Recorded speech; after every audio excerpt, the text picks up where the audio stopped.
안녕하세요. 연세 100% 병원 정형외과 황보현 원장입니다. 일상 여러 부분에서 인공지능이나 로봇과 같은 새로운 기술이 점점 많이 사용되고 있습니다. 제 전공인 정형외과에서도 로봇을 이용한 인공관절 수술이 늘고 있습니다. 하지만 그 로봇 수술에 대한 잘못된 정보나 오해가 많습니다. 그러한 부분을 고려해서 인공관절 수술을 준비 중인 환자분과 보호자분들을 위해서 이 영상을 준비했습니다. 인공관절 수술은 관절염이 심하게 진행되었을 때 시행하는 최후의 수술 방법입니다. 허벅지뼈와 정강이뼈 사이에 쿠션 역할을 하는 연골판이 손상되고 뼈와 뼈 사이가 좁아지고 부딪히면서 관절염이 심해지면 연골이 광범위하게 깎이고 다리가 변형이 되고 통증이 심해서 일상생활이 어려워집니다. 이럴 때 시행하는 수술이 인공관절 수술입니다.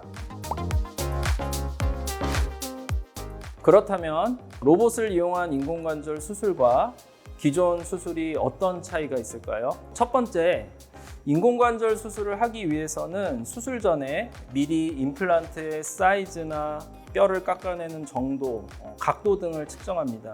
기존 수술은 제가 엑스레이를 보면서 실제로 길이와 각도를 측정을 하고요. 이와 달리 로봇은 수술 전에 CT 검사를 통해서 3차원으로 다리의 모형을 먼저 만듭니다.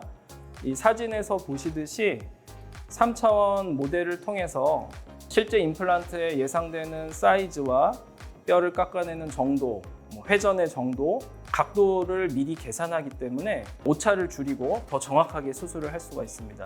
즉 사전에 가상의 시뮬레이션을 하기 때문에 더 정확한 수술이 가능한 거죠. 두 번째, 기존 수술은 지금 보시는 것처럼 가이드 역할을 하는 여러 가지 금속 도구를 뼈에다가 구멍을 뚫고 핀을 고정을 하고 인체용 절삭기를 들고 제가 뼈를 깎아내는 방식입니다. 한번 보여드리겠습니다. 기존 수술은 그 뼈의 각도를 보기 위해서 뼈에다가 큰 구멍을 뚫고 이 뼈의 골수강 안으로 이런 긴 금속 로드를 삽입을 하고요. 이런 가이드 역할을 하는 기구를 고정하기 위해서요.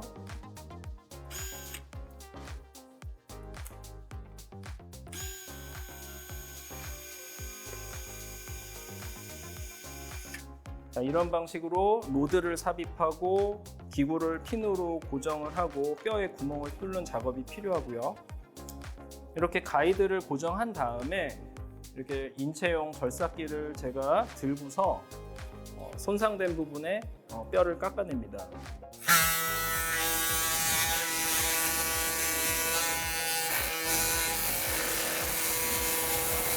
이에 비해서 로봇 인공관절은 이렇게 환자의 다리에 장착된 센서와 앞에 있는 카메라 시스템을 통해서 수술 전에 계획한 대로 로봇팔이 위치를 잡으면 그 로봇팔을 가지고 제가 뼈를 깎아냅니다. 한번 시범을 보여드리겠습니다. 등록 작업을 거치면 저희가 수술 전에 계획한 뼈의 절삭 위치로 로봇팔이 이런 센서와 카메라 시스템을 이용해서 자동으로 위치하게 됩니다. 자동으로 위치를 잡으면 제가 로봇팔을 잡고 이 로봇팔에 달린 절삭기를 이용해서 뼈를 깎아내게 됩니다.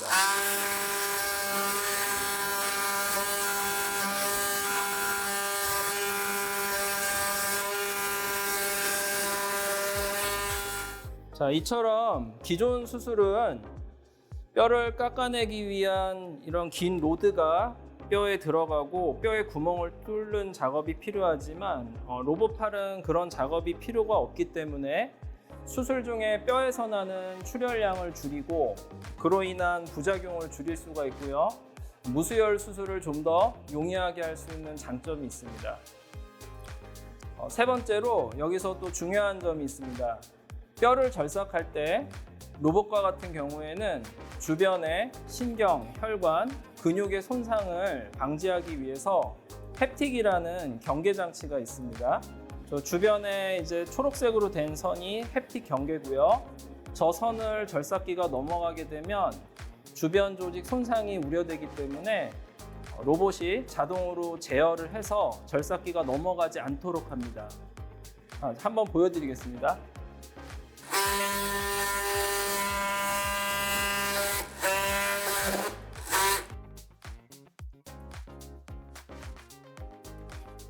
이 안전선 햅틱 선을 넘어갈 경우에는 그 선이 빨간색으로 변하면서 로봇이 자동으로 멈추게 됩니다. 결과적으로 좀 더 안전한 수술이 가능한 거죠. 마지막으로 제가 수술 전에 이렇게 로봇과 함께 세운 계획만을 따라서 수술을 하는 것은 아닙니다. 환자의 상태나 관절염의 정도에 따라 환자의 질긴 정도라든지 변형 상태가 다양합니다. 이런 부분은 수술 전에 로봇으로는 평가가 안 되기 때문에 제가 수술 중에 환자의 다리를 느끼면서 진찰을 하면서 이러한 부분을 계획에 반영을 하고 수정 작업을 거치게 됩니다. 이런 식으로 수술 중에 제가 질긴 정도도 평가하고 균형도 평가를 해서 계획을 수정해서 최종 계획을 세우는 거죠. 즉 저와 로봇의 협업을 통해서 좀 더 정밀하고 좋은 결과를 만들기 위한 과정이라고 볼 수 있습니다. 지금까지 로봇 인공관절과 기존 수술의 차이점에 대해서 말씀드렸습니다. 큰 차이점을 다시 정리해서 말씀드리면 첫 번째는 사전에 가상 수술 작업을 통해서 오차를 줄이고 좀 더 정밀한 수술이 가능하다는 점이 있고요. 두 번째는 수술 중에 뼈에 구멍을 뚫거나 핀을 고정하는 이런 작업들이 적기 때문에 출혈량을 줄여서 이로 인한 부작용을 줄일 수가 있고요. 세 번째, 주변에 있는 혈관이나 신경과 같은 조직 손상을 예방하기 위한 장치가 있다는 점. 네 번째, 저와 로봇의 협업을 통해서 환자를 더 빠르게 회복시키고 일상 복귀를 앞당길 수 있을 것입니다. 인공관절 수술을 준비하고 계시는 환자분과 보호자분들께서는 좀 더 숙련된 정형외과 의사와 상의를 해서 로봇 수술이 적당할지, 기존 수술 방법이 적당할지 이런 부분을 좀 더 고민하고 결정하시면 좋은 결과를 만들 수 있을 것입니다.